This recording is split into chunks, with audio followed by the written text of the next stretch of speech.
Hello everyone, welcome back to Lynn's Homestead. Back to work on farm truck. So, problem I have is in the steering column here. And when I had this thing all apart, I didn't document how this thing came apart. I got all kinds of array of tools, including a puller laying on the floor. I don't use a steering wheel puller. I've actually had better luck using a regular gear puller. So let me get some of my tools organized here and I'll be right back. All right. So it's hard to film in this cab because it's so small. I'm going to do the best I can. So let me bring you in closer. Okay. So the first thing you have to do when you're doing this, disconnect the battery or everything you touch will go beep, beep. And I think that's, I ran into issues the last time, let's just say. But I have to dig into this column because there is one piece that I didn't know what it was, and I threw it away. Wrong decision.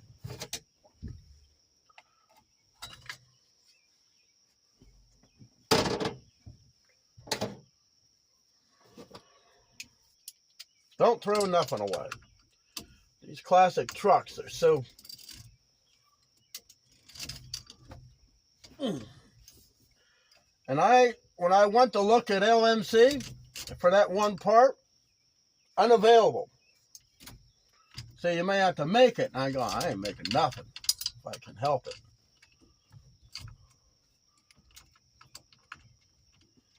Why is this ratchet being a pain? It's a 3/4 inch socket.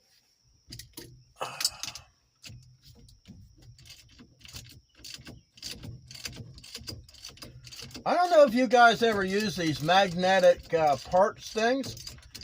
Well, I never felt the need to do it, or to buy one, but once I've used it, I went and bought another one. Okay, so there's a nut.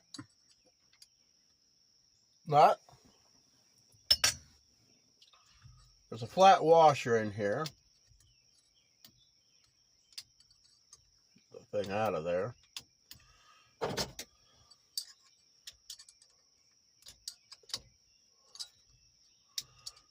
Come on.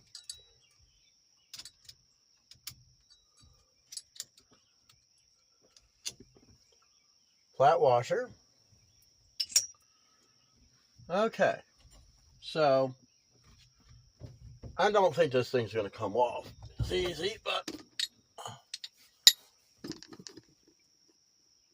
I got this. So now, I know it's not the right tool, but it works. If it works, why change? And it barely works.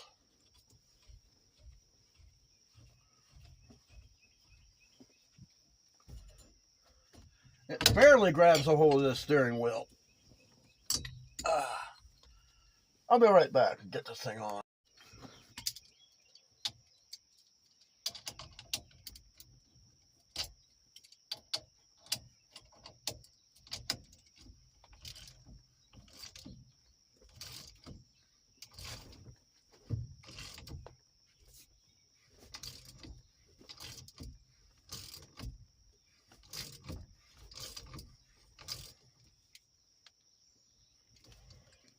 It's always worked before.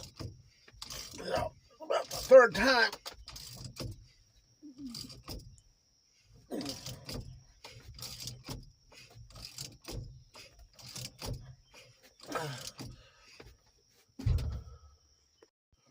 Okay, got the little ones and turned it to the wide ones. Let's try it now.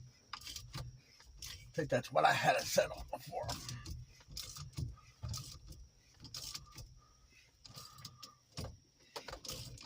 I know this works. I've had this thing. There it goes.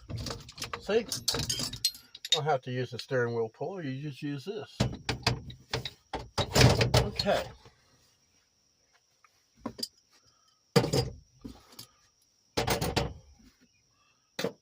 Tools out.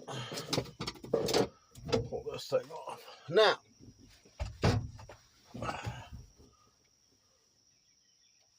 Now, we gotta get this thing off. Oh, that's lovely.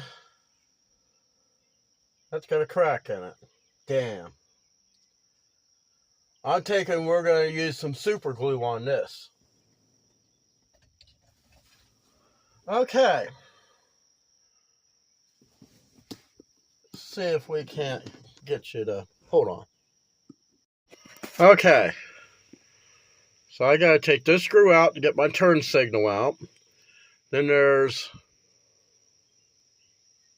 1, 2, 3 screws to loosen up my turn signal switch. Okay, the next thing I gotta do is remove this screw here and this screw here. Yeah. And then I gotta move this thing so I can get access to the wiring harness because I have to pull that switch out. I don't know if you can see it. I gotta remove this connector here so I can get the wires and remove this thing here. Move this thing here, and disconnect that so we can get the switch out. Okay. It was a battle to get that little channel off. Must have did something when I put it on there. So now we got to take the wires and feed them up through.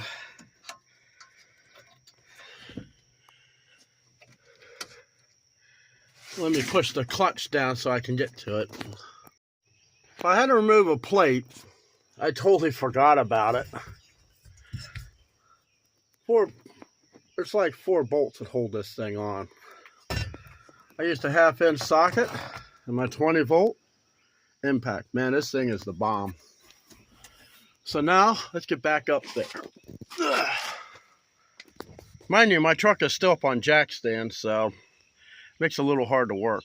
So now we can ease that switch out. Gotta make sure we get this thing, being the hazard, wiggle it out. I think I had to push this thing in. Okay, so let's see. Yeah, well, we'll just have to figure it out.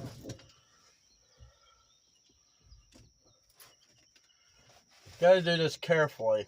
You don't want to break anything.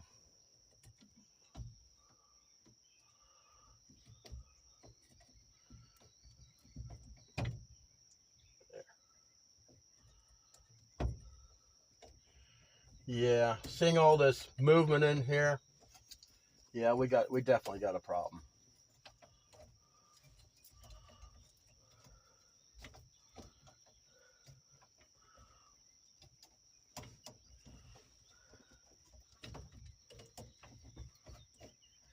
Now, to kind of protect my wires, I wrap this stuff. Well, let's see. Let's, well, gee, this don't look too good. Maybe we might have to order a new bearing. It's missing a couple balls.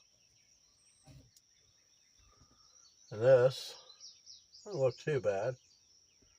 Not exactly sure what it does.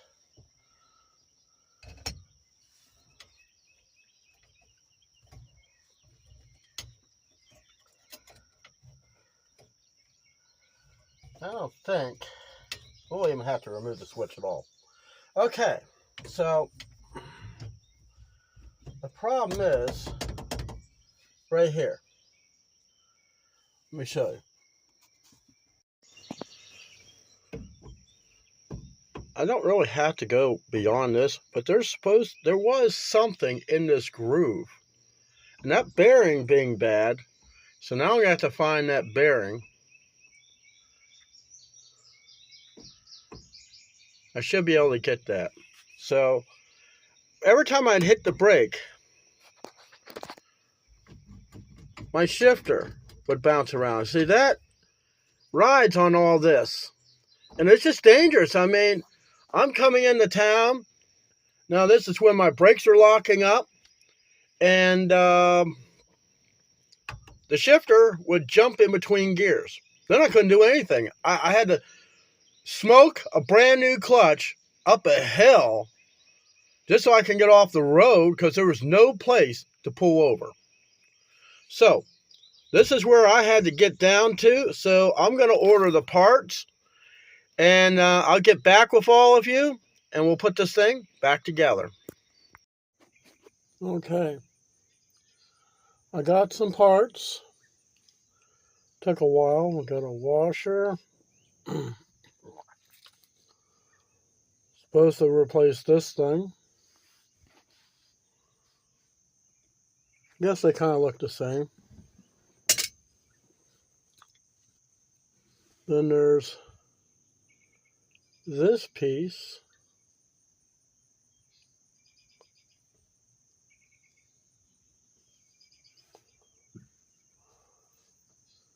And this piece. And this. I'm going to have to try to figure out. No, this has got to go in first.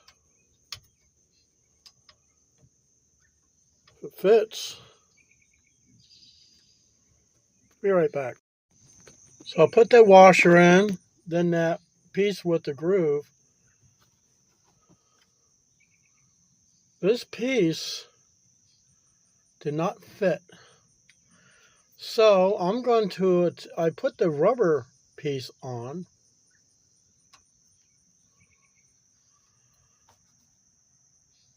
I mean, it can't be any worse. So I'm going to see how this piece fits in there next. Fits on there kind of tight. I think this is the way I took it off. I'll have to look back in video footage to see if that's how it goes. Okay, so this is the orientation. What I did, this is the back side of the switch. This hole here is that pin there. So I took some WD-40 white lithium grease and I shot it way down in there. So I got a new bearing, so let's take it out and check it out. I shot the new bearing. It's exact. It's exact. I mean, it's right on the money. So I put some white lithium grease on the balls. So the only thing left to do is put this switch in. Okay, I got the switch in. I don't know if you can see. Line up the holes and put these screws in.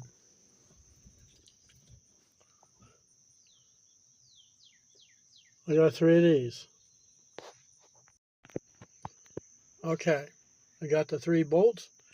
And the one problem I had was there is a pin on the back side of here. It has to fit in that hole right there. That was a bit of a challenge, because every time I moved it, the bearing fell out. But hey, we got it in. That's all that matters.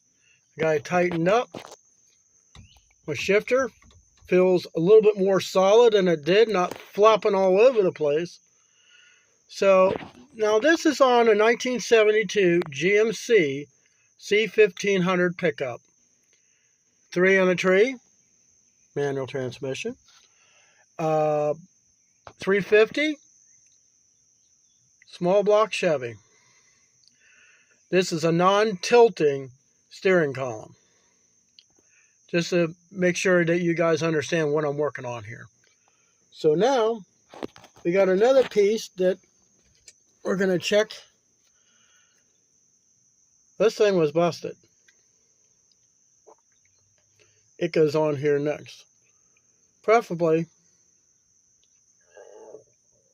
a non-broken one. let me check and see if that part is good to go, or am I going to have to glue this one?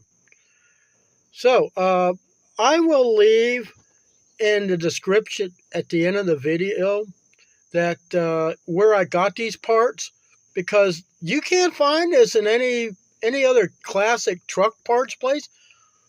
I actually found this by accident. Okay, the parts are the same. There is a spring and a pin with a keeper. I'm going to have to take that out and put it in the new one.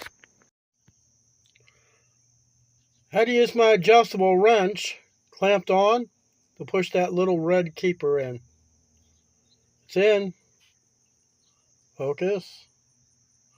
Okay, so now I have to put that thing on here, because the horn is what rides on that. So I think I'm going to put some white lithium grease on that. Be right back.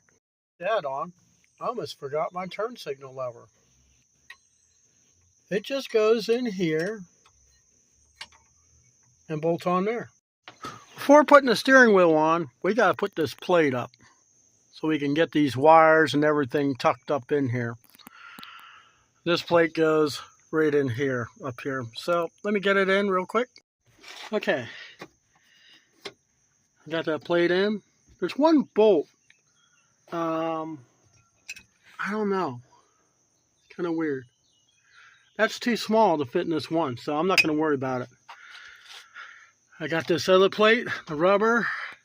Got this little shield up, protect the wire. See all that? Now, crawl up in here. Yeah. We're ready for the steering wheel. Now, like I said before, this has to go in this big hole. So let me get it started and see if we can't get the steering wheel on straight. Let's get going. Okay, I got the steering wheel tight. Last but not least, the horn button. There you go. Shift linkage, or the shifter. Feels nice and tight, not loose. Because this thing was just so loose, it's flopping all over the place. It's perfect now. So, I guess that's going to conclude this video. And again, I will be putting the information of where I got this and part numbers and all, just in case you're doing a truck like this, you'll know what to get. Thanks for watching. This is the name of the company. LuckyChevy.com. The parts I ordered: turn signal, cancel cam without tilt, $14. Upper steering column bearing, $10. Steering column washer and bushing rebuilt kit.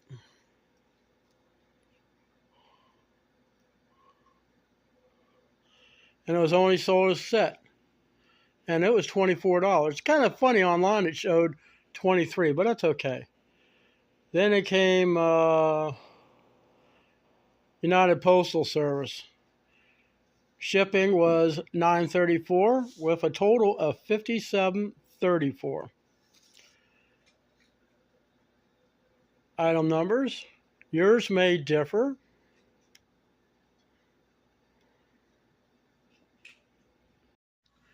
It didn't take long to put it together. Lining stuff up. Use of a flashlight is very needy. But anyways, it's fixed. I'm happy. And the next thing I got to work on is the brakes. Got a new master cylinder. But that will be another day and another video. Thanks for watching.